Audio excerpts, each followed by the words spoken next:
Monsieur le Président! Monsieur le Président! Merci.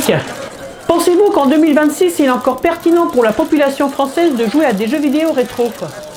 For sure.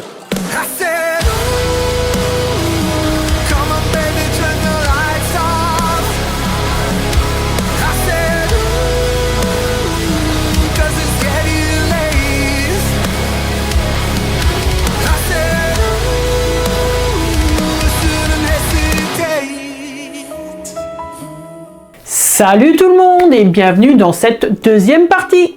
On était resté la dernière fois sur la lettre M et on reprend cette fois-ci avec le Metal Gear Solid 2 Sons of Liberty. Alors, comme tout le monde, Kojima m'a bluffé. Comme à son habitude, sacré Kojima. Malgré cela, ça reste un très bon MGS, même si j'ai une préférence pour le troisième opus, dont vous avez mentionné dans mon top 10, et tellement fan de celui-ci que je me suis acheté par la suite, quand il est sorti, le Subsistance, qui a une jouabilité remaniée et surtout la présence des deux premiers Metal Gear qui étaient sortis sur la MSX à l'époque et dont je n'avais jamais mis la main dessus et j'ai pu pouvoir enfin y jouer. Un nouveau Metal, mais celui-ci c'est Metal Slug 3. Alors c'est plutôt court, mais c'est de l'action non-stop avec beaucoup d'humour et c'est franchement sympa. Quand je vous dis qu'il est difficile d'établir un top 10, parce que celui-ci, il aurait dû figurer dans le classement Samurai Legend Musashi. No One's Life Forever. Alors ça c'est une grosse parodie de James Bond avec un humour kitsch des années 70. J'ai une petite préférence pour le deuxième parce qu'il pousse le délire un peu plus loin, mais on devrait en faire plus souvent des jeux comme ça. Onimusha Warlords et Onimusha 2 Samurai of Destiny. Alors ça c'était avant Devil May Cry et après Resident Evil, dont ils reprennent son système de contrôle. Pour moi ça a été une très bonne surprise à leur sortie. Le jeu de combat, le contexte, etc. Tout était très bien pensé pour l'époque. Peter Jackson King Kong The Official Game of the Movie qui reprend l'histoire du film dont je ne sais plus si je l'ai vu, mais en tout cas graphiquement il est très très beau. La série des Prince of Persia avec les Sables du Temps, l'âme du guerrier et les deux royaumes.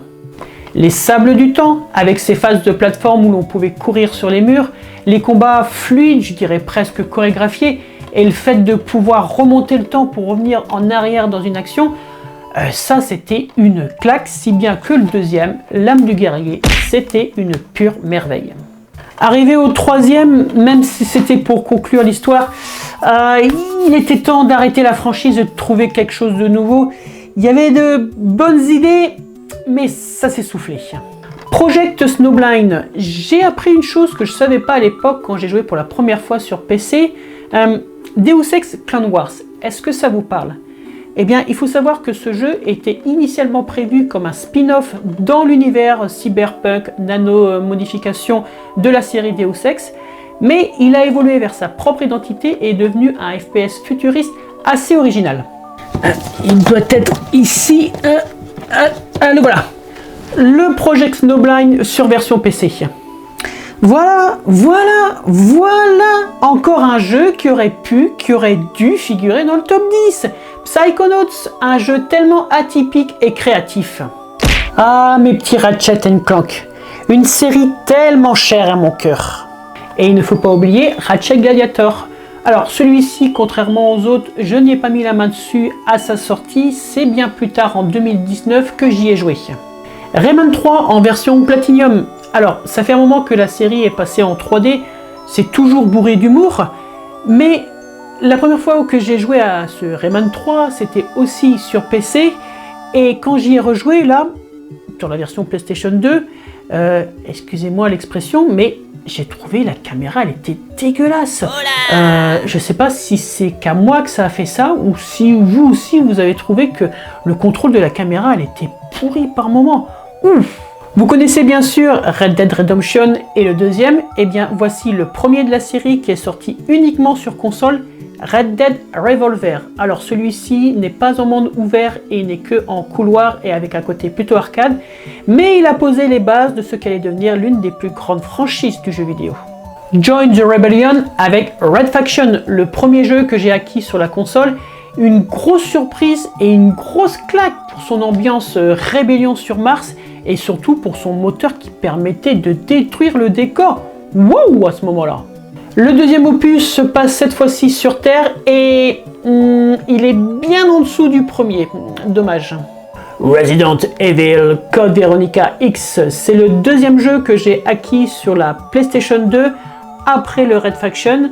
Et à savoir aussi que c'est le premier Resident Evil auquel j'y jouais parce que les 3 premiers qui étaient sortis sur PlayStation, premier du nom, je ne les avais jamais eu.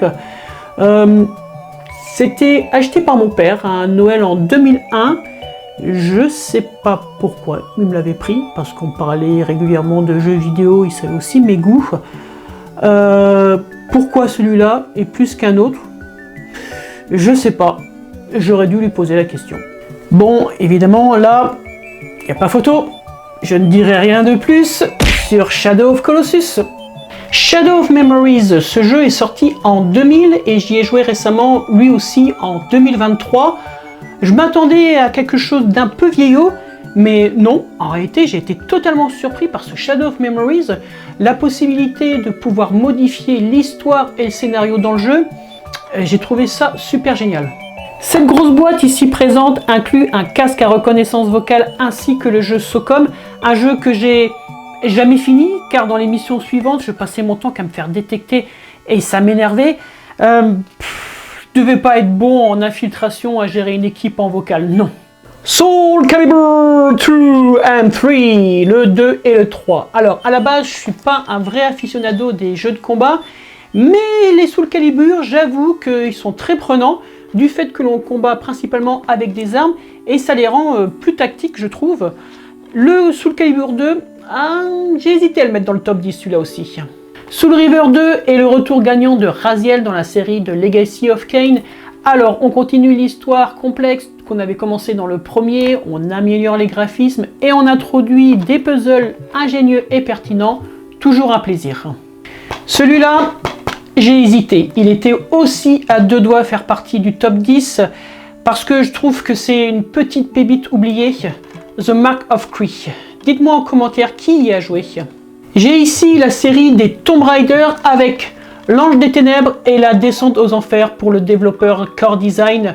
Pourtant, il faisait rêver sur les magazines, j'avais beaucoup d'espoir sur cet opus nouvelle génération.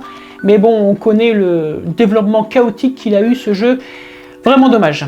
Et le studio Crystal Dynamics reprend la série des Tomb Raider avec Legend et Anniversary qui enfin envoie du neuf et enfin surtout décrasse le gameplay, le rendant le plus fluide.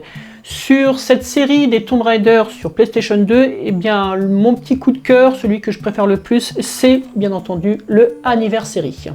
Time Splitters, le 1 et le 2, c'est brut, simple, rapide et surtout amusant à plusieurs en coop.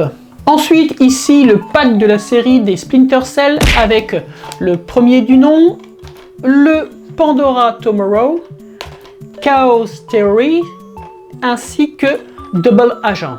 Même si dans mon top 10, j'avais mis en avant le premier parce que c'était une nouvelle franchise, il faut savoir que bien entendu, les suivants sont tout aussi excellents, avec à chaque fois des nouvelles améliorations. Et on attend toujours un nouveau Splinter Cell à ce jour. 13, le jeu vidéo. Je connaissais la BD de base et le jeu reprend librement le scénario des 5 premiers volumes avec du cel shading et du découpage de planches pour retranscrire le plus fidèlement la BD et ça le rend bien pour un FPS plaisant. Et pour finir, les Zoé, Zone of the Enders, des jeux d'action développés par Komonami et produits par Kojima himself again. Entre les deux, c'est le deuxième opus que je préfère le plus parce qu'il est tellement spectaculaire, c'est un vrai bijou de technologie pour la console. Voilà, j'ai fini pour cette série de jeux sur PS2, mais je vous ferai une troisième partie car il me reste encore quelques-uns à vous montrer, ceux que je n'ai pas encore joué. Je pense que la vidéo sera un peu plus courte. En attendant, je vous souhaite bon jeu et je vous dis à la prochaine!